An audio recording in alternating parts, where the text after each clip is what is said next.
Hey folks, welcome back to Mobilizing PhD. And today let's talk about making your first sale. And today's lesson is going to be a bit different because I'm going to talk about my personal experiences about making the first sale. Now, the first sale, why is this the last lesson of the course?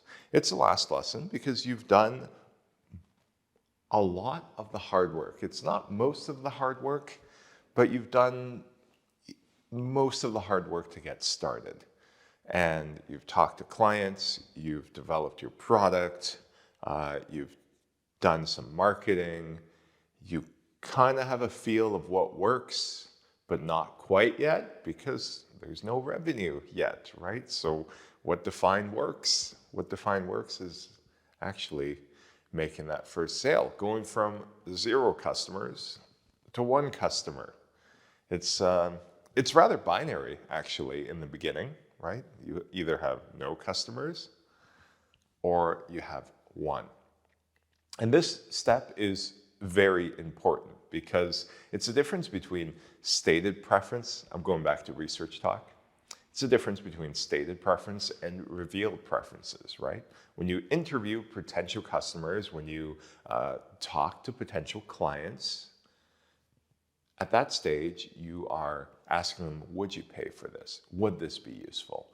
Blah, blah, blah, blah, blah, right? But when that transaction takes place, when you send the invoice and they take that invoice and pay it, it becomes a revealed preference. It's a much more concrete type of data, right?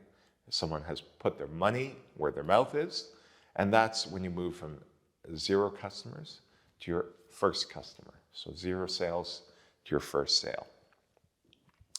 It actually doesn't matter in particular what the first sale is.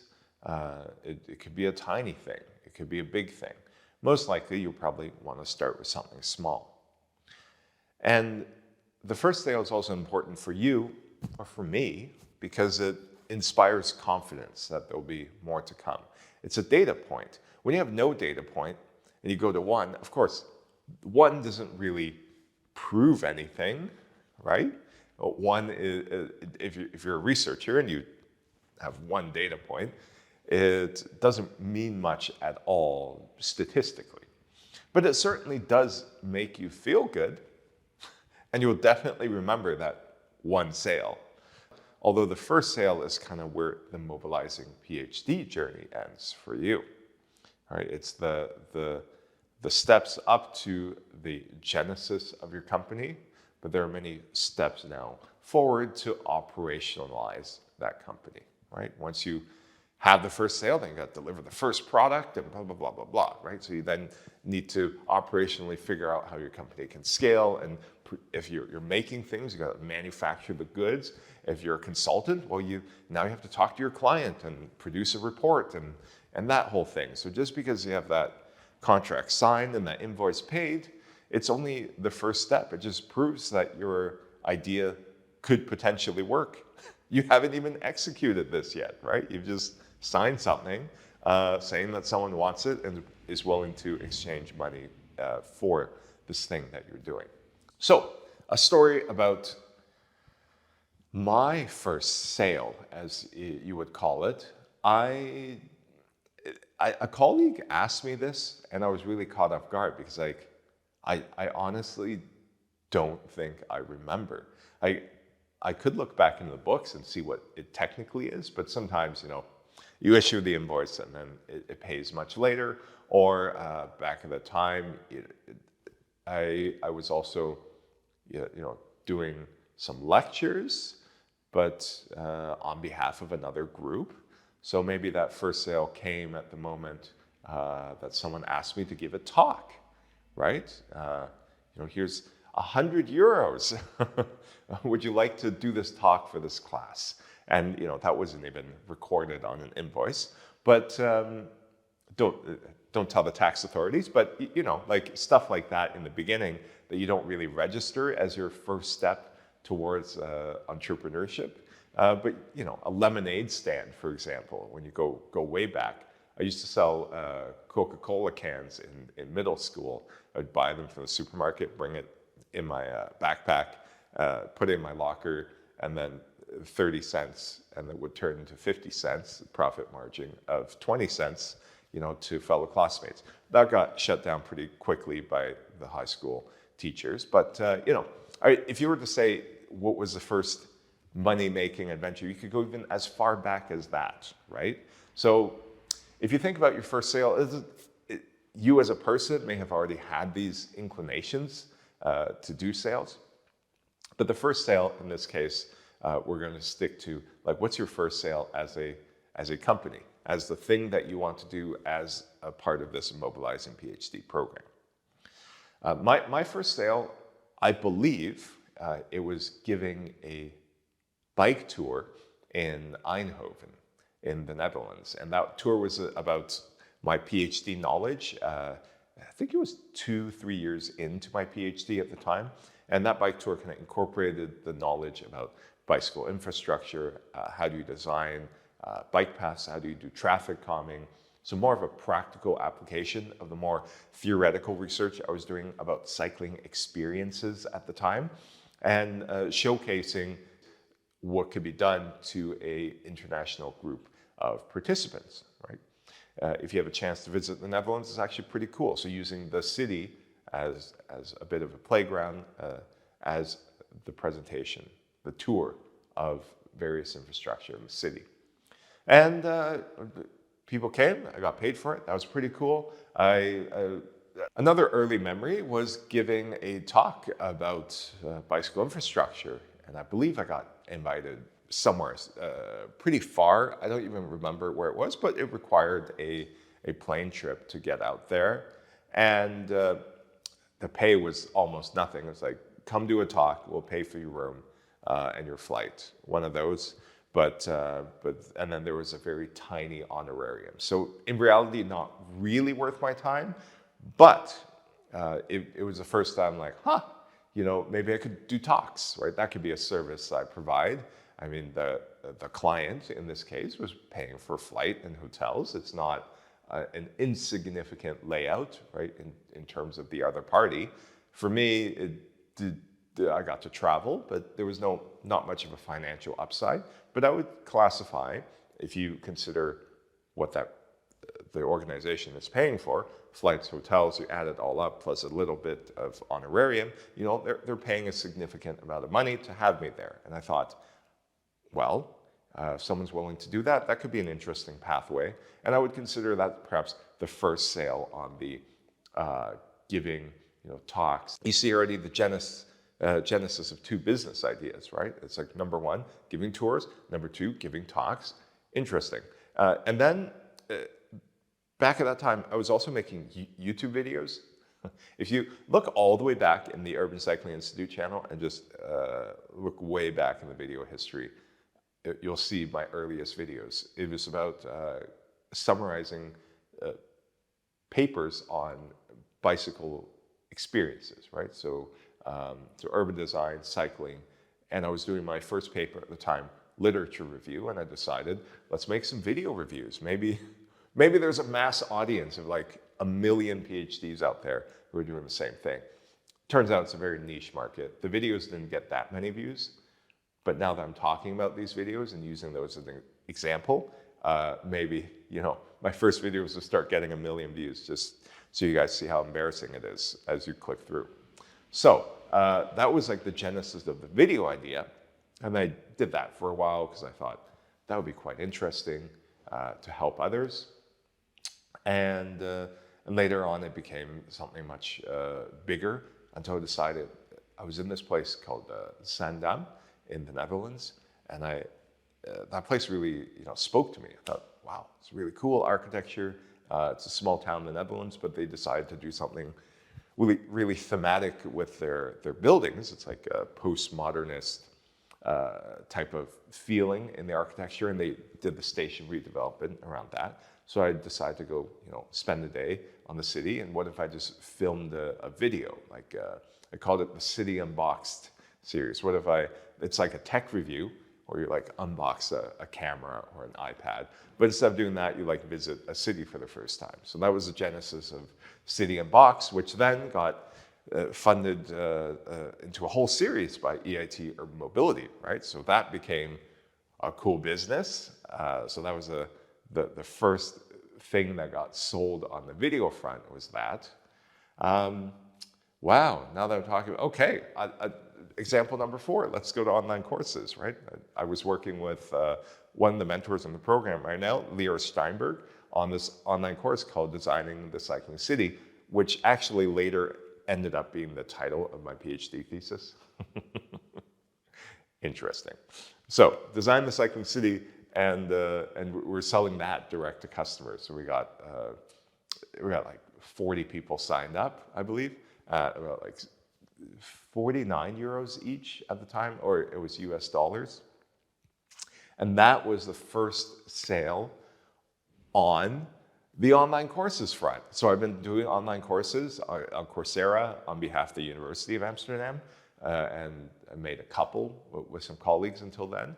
But that was the first one where it's like, let's charge customers money after we make it and see if we can build a community out of this, right? Because if you have enough people and you do the math, then it could be worthwhile to pursue that. And that was fun because I remember the experience of like making the course and then just waiting for the refreshing the payment page every day. I'm like, did anyone sign up for this? Right? Refresh payment page every day. Like, and then the first person signs up, and that's like really exciting, right? But one person at 50 euros doesn't support a full 4-week course, right? So the first customer was there, but you're like, like someone did it. It's evidence that this could really work. I was really excited because if one person could do it, then it gives you motivation like, then someone else could do it, right? And that's kind of the attitude, whatever you sell. It's like the first, this person did it. That means like there's probably out of a world of 6 billion, 7, 8 billion people, there could be someone else that's willing to do the same thing. And that's why the first sale is really exciting. Now, notice how I gave you examples from 4 different areas, right? So it was like bike tour, giving talks, YouTube videos, and online courses. And these were all kind of different markets, right? They were the first sale of a different thing each time. And each time there was a first sale, I realized that doors have opened, right? So once you complete that, get the invoice, and then the customer gives you money, you're like, this thing could work, right? It's a real tangible pathway that opens, whereas if like 0 people bought your thing, you're just doing it as a hobby and for fun, right? Like it's something that you do next to your work, but not actually focusing on that as your work. And until you get the first customer, there's no real realization that, you could pivot your entire career towards this thing if you could just get it up and running. And I think this idea of the first sale is really exciting to me because there could be so many more first sales, right? You have a first sale, and if you want to do that thing, and you get the second sale, you put more marketing into it, right? You go back to kind of the beginning of the course, marketing, prototype, and reaching out to your customers. And you just run this whole course, Mobilizing PhD, as an iterative process for your idea. You could focus on the first idea, in which case you go back to the marketing stage and just generate more customers and then refine your product, etc. And then the customers then become your kind of focus group, right? Who knows most about your product? The people who buy your product, right?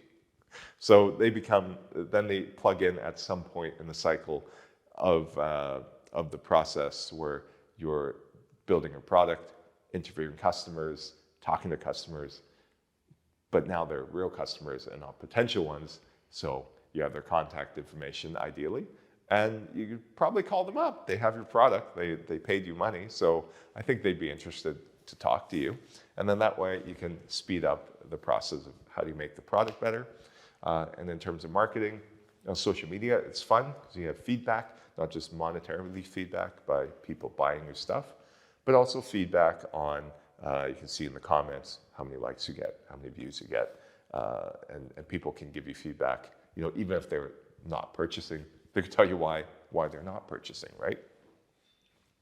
So first sales, once you do the first sale, go back in the cycle. You'll feel so much better about it. You'll be more motivated to do this as an iterative thing. Whereas if you just iterate and there's no sale, it's hard to get a indicator of progress, right? And your bank account is getting drained if you don't make a sale. At least you can have a drained bank account and then it goes up by a tiny amount before you go on to the next step. Anything else I want to say about the first sale? Well, actually, I think it's the first step of a very exciting journey, right? Let's go back to what I was talking about in the beginning of the video, and that you've gotten to this point to the first sale. Now you got to build systems, scale up this idea, get in the second sale, third, fourth, 10, 100, a million, right? It's like YouTube views. First view, cool. Your mom watched it. And then, 10 views, great. Now your friends watched it. But at 1,000 views, like, cool. Now we're getting across to some, strangers, right? And I think that's the same with customers. Like the first customer, they're probably your number one fan. And then as long as, and they may know you actually, they might be your friends or close colleagues. And then as you branch out into more people who buy the product, your services, and maybe they become more of like strangers who are there for the transactional value and less on the relational value, right? They see your product, it's actually really cool. You got 100 customers and you like barely know who your 100th customer is. And it's much more transactional. So that's interesting. And that's kind of like people will buy it for the content, right? Not just because they know you as a person. So all this to say, I wish you a good luck in the next stage of this journey, because we've only, in a way, gotten you to the start. And I wish you the best on making that first sale. And just remember, like, once you get there, you'll feel so much better, have a bit more motivation to keep going. So don't be stuck in the loops before this, like, do I have an MVP? Do I have a minimum viable product? By this point, you probably do. Take it and put it out in the marketplace. See what people say. Maybe, if you get lucky, right, someone might even buy this MVP. But then you're less lucky, because then you have to make it. So, a barely functional product, and then that's when you say, all right, full speed ahead. This product is actually getting made. Let's refine it. Let's push it out the door. And then let's see what customers actually say about it. So it's been a good journey so far on behalf of the Mobilizing PhD team. And I want to thank you for your attention, your time in this course. Best of luck on your business, and never stop exploring. Take care.